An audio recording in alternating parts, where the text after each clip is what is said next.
Selamat datang di segmen bedah desain di episode pertama. Bersama saya Novel dan di sini ada rekan saya Wazid.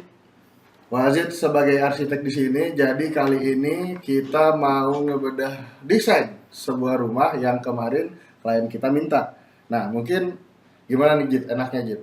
Kita langsung mulai aja kali ya. Iya, langsung mulai aja. Jadi Oke. ini kebetulan kita yang buat desainnya. Gua sih sebenarnya yang buat dan ini di sini Nopal bakal bantu ngebedah. Jadi emang kritikannya pedes banget Oke.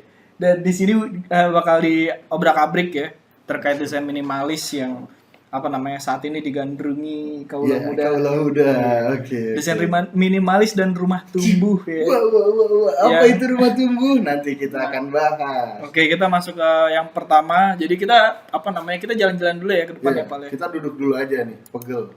Oh, jalan dulu ke Jalan depan. dulu kita ke depan. Oke, Santai oke. dulu Bapak, nggak usah duduk dulu. Aduh. Kita ngeliatin dulu rumahnya dulu. Iya, maksudnya berat badan saya kan, Anda tahu dilihat dari gambar itu jelas. Iya. Oke. Nah, kalau kita lihat nih sebagai orang awam, kita kan nggak ngerti nih, desainnya tuh apa, mengusung tema apa sih, Mas Wajid?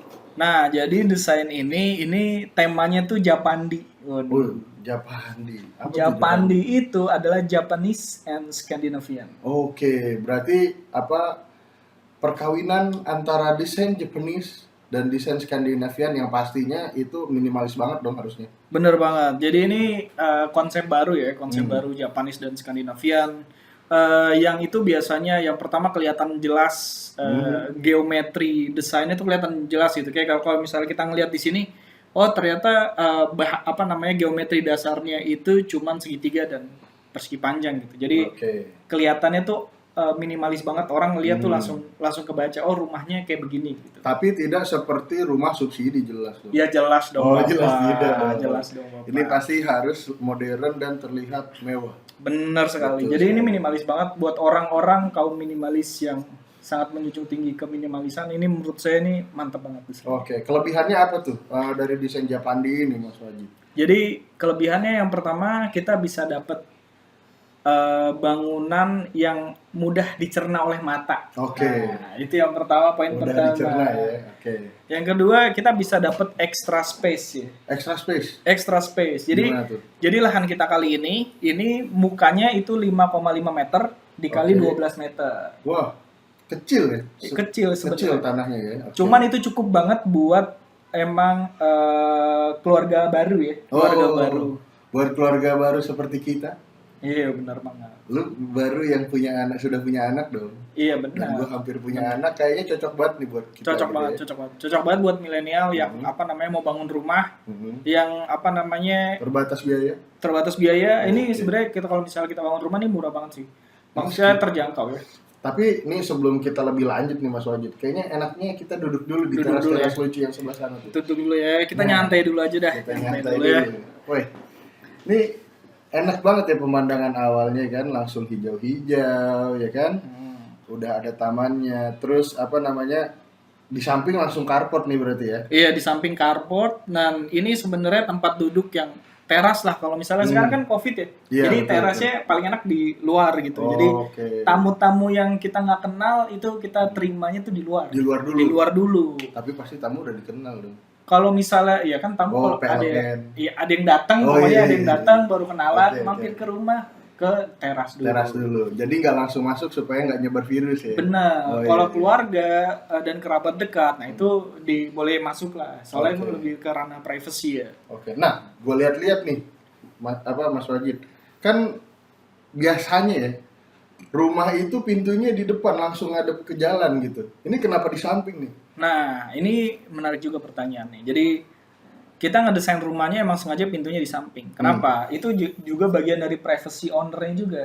Oh. Nah, jadi oke, emang oke. rumahnya di samping pintunya supaya itu kalau misalnya dibuka nggak langsung kelihatan orang dari depan dari jalan gitu ngelihat ke rumah itu dia nggak langsung kelihatan ke dalam rumahnya. Oh, oke, Gitu. oke. Jadi emang kalau misalnya dibuka buat angin-anginan dibuka ya tinggal buka aja karena orang dari luar tuh nggak bisa langsung lihat masuk ke dalam rumah. paling kan cuma ngeliat TV ya kan, paling tertarik kan agak Bener. susah tuh. Nah terus nih, tadi yang saya perhatiin juga nih Mas Wajid. Nah, coba balik ke yang sebelumnya nih. Pas kita lagi berdiri, kita jalan-jalan lagi ke depan dikit. Nah, tuh lihat tuh. Atapnya tinggi banget. Ini apaan nih? Maksudnya kenapa harus tinggi-tinggi? Apakah ini bisa jadi 2 lantai kah? Apa memang ini 1 lantai tapi atapnya tinggi gitu? Nah, jadi rumah ini tuh rumah khusus 1 lantai. Rumah khusus 1 lantai yang kita desain emang untuk area serbagunanya bagian dalam. Yang kita lihat nih area serbagunanya. Ini itu kita tinggiin gitu. Jadi tingginya 4 meter sehingga orang yang ada di dalam tuh jauh lebih nyaman, jauh lebih lebih udara penghawaan itu lebih bagus lah. Karena tinggi dia, plafonnya tinggi. Oh, jadi apa plafon yang tinggi itu apa berbanding lurus dengan udara yang sirkulasi udara Bener ya? banget. Oke, Itu oke, sirkulasi oke. udara juga berpengaruh dengan atap yang tinggi. Nah, terus nih, kan pasti orang-orang yang istilahnya uangnya terbatas, pengen bangun rumah, yang pasti kita juga mau menghemat dong dari sisi manapun, baik itu dari penggunaan listrik, ya kan? Nah, itu gimana tuh caranya supaya walaupun kita nggak pakai lampu misalnya siang-siang, itu tuh dalamnya tetap terang gitu Mas Wajid. Nah, yang pertama, ini kan kalau kita masalah penghematan listrik, yang pertama kita meminimalisir AC. Ya, Nah, betul. jadi karena ini plafonnya tinggi, itu udaranya bagus, penghawaannya bagus. Jadi sebenarnya nggak perlu AC di sini. Kecuali atapnya asbes, ya jelas Nah, dong. ya jelas. Kalau dong, atapnya Bapak. asbes, tolong. Itu Nah. bisa bikin paru-paru rusak. Oke, Nah, lanjut. iya, makanya pencahayaan itu bagus dari sisi depan, kanan, kiri dan belakang gitu Oh, untuk oke. pencahayaannya. Jadi pencahayaan semua udah standar gitu ya. Oke, jadi apa namanya? Walaupun tidak ada lampunya, tapi pencahayaan tetap ya. Bener banget. Terus rumah akan tetap adem karena sirkulasi bagus. Wah, itu poin plus banget Nah, itu. sekarang kita masuk ke dalam ya. Oke. Nah, Kita masuk ke kita lihat dalam. di Nah, Oke. nih. Jadi sekali masuk ada ruang serbaguna. Jadi ruang serbaguna ini dipakai buat entertain keluarga gitu kan, nonton TV buat bareng-bareng. ngumpul-ngumpul lah ya. Benar, ngumpul-ngumpul keluarga. Terus habis itu Heeh. Oke. Nah, terus kan ini kan tadi ada buat ruang keluarga. Nah, tapi yang gue lihat nih, Jit, Mas Wajid, sorry. Yang gue lihat nih Mas Wajid, apa namanya? Kenapa ruang keluarga? Terus di sini nih gue lihat ada walking space juga ya. Nah, terus lanjut ke ruang makan nih yang ya gue lihat ini ruang makan gitu. Kenapa nih? Kenapa langsung lost gitu aja? Nah, gini Bapak nih. Jadi ini namanya open space. Open space ini emang didesain untuk entertain, untuk working, terus kerja, untuk kerja WFH kan sekarang lagi ini. Ya lagi Banyak banyak WFH, WiFi terus ya. habis itu buat ruang makan, terus belakangnya dapur. Ini semua saling Di satu kelihatan, ruangan satu gitu ya? ruangan Oke, open oke. space. Jadi kalau misalnya bapak misalnya lagi kerja, ibu lagi masak, nah itu enak banget, Bu, kopi satu. Oh iya. Kayak gitu tuh. Nah, Oh, iya. jadi untuk interior sebenarnya masih bisa diubah-ubah lagi nih. Jadi misalnya ruang makannya kita pentokin ke bagian Dekat kabinet, lemari itu ya? iya Dekat lemari, kabinet. terus di kabinetnya ini kita bisa tutup. Jadi lemari mejanya ini bisa nyambung ke lemari sehingga itu bisa kalau dilipat gitu kali benar ya? bisa dilipat. Iya. Itu saving space banget. Saving space banget. Saving benar, space benar. banget. Jadi kalau misalnya istri-istri kita lagi ada arisan berarti. Ah. Nah, bisa langsung di cet supaya bisa bisa lurus aja gitu, nggak ada benda-benda Benar, lagi. Ya, benar. Wah, Next keren kita juga. ke kamar utama kali ya. Kamar utama ya? utama yang di belakang. Oke. Nah, ini kamar Oke. utama yang di belakang emang karena tadi ruangannya lahannya sempit, Ya, lahannya betul. terbatas. Jadi emang kita kamarnya tuh ini 3x3 kamar utama.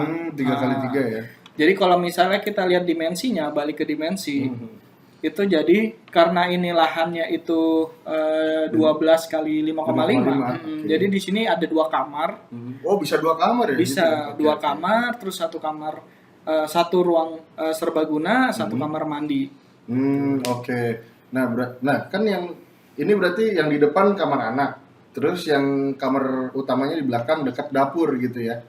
Nah, terus toiletnya berarti cuma bisa 1 ya? Iya, toiletnya Oh, 1. oke, Cuman kan oke, ini kita karena jadi ada rumah tumbuh namanya Pak. Oh. Rumah tumbuh itu kita bangun bertahap dengan kita nyiapin struktur dari awal gitu. Jadi waktu kita ngebangun 2 lantai itu nggak perlu lagi ngerubah struktur lantai 1. Oh, wah keren juga ya. Berarti ini memang sudah disiapkan untuk rumah tumbuh itu. Benar, bisa Pak. Nah, penempatan tangga dan lain-lainnya gimana tuh? Nah, itu bisa diatur. Biasanya untuk tangga itu kita bisa siapin di bawah kamar mandi. Jadi kamar mandinya kita turunin sedikit.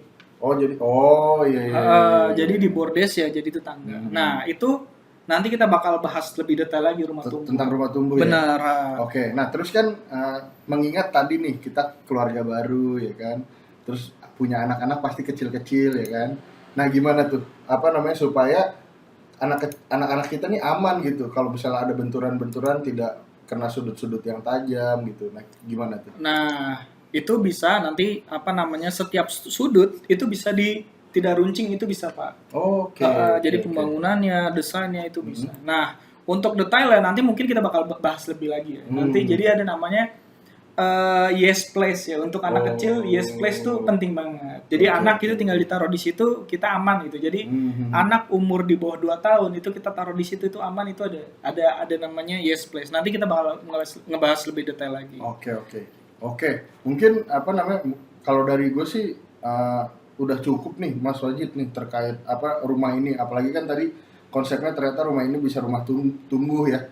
Berarti rumah tumbuh itu ke atas kan ya ditumbuhinnya. Terus apa namanya ada yes place nya. Nah, ini mungkin bisa kita bahas di episode selanjutnya. Mungkin kalau misalnya teman-teman ada apa namanya hal-hal yang perlu kita bahas terkait rumah ini bisa di komen di bawah nih, ya kan? Nah, bener banget Pak. Nah, balik lagi ke desain. Nah, untuk rumah segini kisaran harganya berapa sih? Gitu. Nah, itu penting tuh. Penting banget itu. Nah, untuk rumah segini biasanya kisarannya rata-rata di 150 sampai 250, Pak. Nggak mungkin dong. Bisa, Pak. Itu bisa. Itu tergantung, yang pertama tergantung spek, tergantung bahan gitu. Kalau misalnya kita pakai spek yang standar mungkin 150 sampai 200 bisa. Cuman kalau misalnya speknya mau kita naikin lagi, terus kita pakai struktur lantai 2 itu mungkin sekitar 200 sampai 300. 200 sampai 300 lah. 250 lah, itu udah mentok sih. Oke, itu di apa walaupun kita di kota besar. Kalau misalnya kita itu standarnya malah di kota besar. Kalau misalnya Bapak ada di pelosok di daerah, nah itu jauh lebih murah lagi Pak. Itu menarik sekali. Menarik banget. Nah, ini berarti cocok banget buat anak muda ya kan, yang baru memulai karir ya kan. Cocok banget. Wah, cocok banget asli. Nah, mungkin kalau dari kita nih, dari gua untuk saat ini belum ada pertanyaan lagi nih sama Mas Wajid. Ingat kalau misalnya ada pertanyaan silahkan komen di bawah. Mungkin kita tutup aja. Thank you sudah nonton. Jangan lupa share, subscribe, dan sebarkan seluruh video ini supaya manfaatnya bisa tersebarkan. Masya Allah Pak. Oke. Terima kasih semuanya. Terima kasih semuanya. Semoga bermanfaat. Kami tutup. Wassalamualaikum warahmatullahi wabarakatuh.